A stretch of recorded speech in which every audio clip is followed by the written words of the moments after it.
I'm here. May as well say something. Roy, from the stats perspective at least, this is the best you've driven the ball in a long time. Just curious what you found, what feels good. Yeah, so I went a slightly shorter driver just before the US Open, which has helped. And then I tweaked it slightly at the Scottish Open. I went to like a quarter of a degree less loft. Just feel like I've got a little more freedom with it. I'm not squeezing it as much. I'm not trying to get on top of it as much as I was. Like I know what I do well with the driver. I've done it my whole career. I turn big wide, sort of wind up, and then sort of hang on my right side and throw my arms and my body at it. And I was trying to go away from using my talent and my hands and trying to just sort of do it all with body turn and try to make it very mechanically efficient. But I sort of came to the realization that I'm pretty good with my hands and I'm pretty good at matching it up, and it's okay to rely on your talent. I've always been a little uneasy with the talented tag because I feel like I work hard, and it was probably a part of my mentality and my ego to be like, no, I'm gonna drive the ball well with hard work and dedication. But if that's my talent, I may as well use it to the best of my ability. How'd you come to that realization? Just from driving it like crap for a while. Basically, I was like, well, why don't I just do what I've always done? And just a little more freedom with it as well, which has helped. Rory, how much more of a challenge for you to go to the first tee when you're back in the past, especially coming off the Olympics, how tired you are, to try to get something out of this round?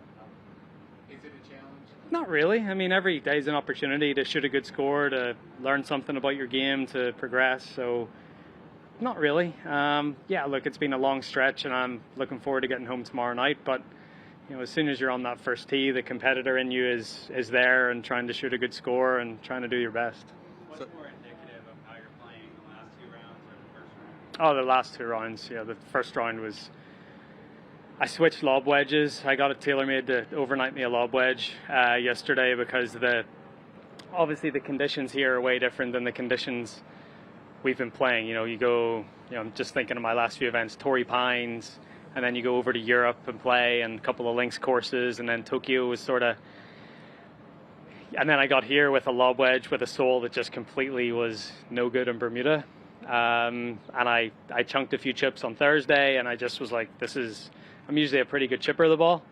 And I just went back to a sole that I've used before, especially that I've done well with in Bermuda conditions, and it's been a little better around the greens the last couple of days. Just to put a fine point on it, Roy, I'm sorry to go back to it. At Quail, a lot was made of the fact that, you're going to abandon kind of the push draw that you've seemed to play your entire career and go exclusively to the cut off the tee. Has that plan been abandoned, or are you still trying to do both? I think it's just having the ability to do it Yeah. when it's needed, when it's called upon. Like the fifth hole here, for example, this week, you need to be able to hit a cut off the tee around those trees, and I have the ability to do that. I think that's the thing. I'm not exclusively just going to aim it up the left side and peel it back to the fairway, but I know if I need to do that, I can do it. Rory, with your back-to-back 66s, the game plan on Sunday, when you know that likely the gap is going to be 5 or 6 shots, how do you approach tomorrow knowing, as you said, you're excited to get back home after tomorrow night? Yeah, I mean, just go out and shoot the best score possible. I know that I'm probably not going to win the golf tournament. I mean, I was resigned to that fact on Thursday night. So it's just about making the most of the next 3 days. And, I've played well the last couple of days, and I want to play well again tomorrow. And, it'll be nice to go into a little break, a week off, playing, 3 solid rounds of golf. And this tournament, obviously, with the fans back, I know that's important to you guys, but tomorrow you're going to see those kids on the 18th green. That's become a big part of this tournament over the years. Can you tell us from a golfer's perspective, when you walk up that 18th on a Sunday and you see those kids, what does that mean to you? Yeah, I mean, I think the PGA Tour does a great job in all the communities that they visit of raising charitable dollars and doing a really good job with that. But I think more so than anywhere else here in Memphis and St. Jude, there's a real, you feel the difference it makes, and when you see the kids and you can talk to the kids and you just think about what they've went through, it sort of makes a bogey or a birdie on the last not really mean anything. So yeah, it makes me feel very fortunate that I'm able to do what I do, but also very fortunate that I can come to a community like Memphis or go all over this country and know that by turning up and playing golf that you're doing some good for the community that you're in. Rory, have you bumped into it by any chance know Nelly Porta?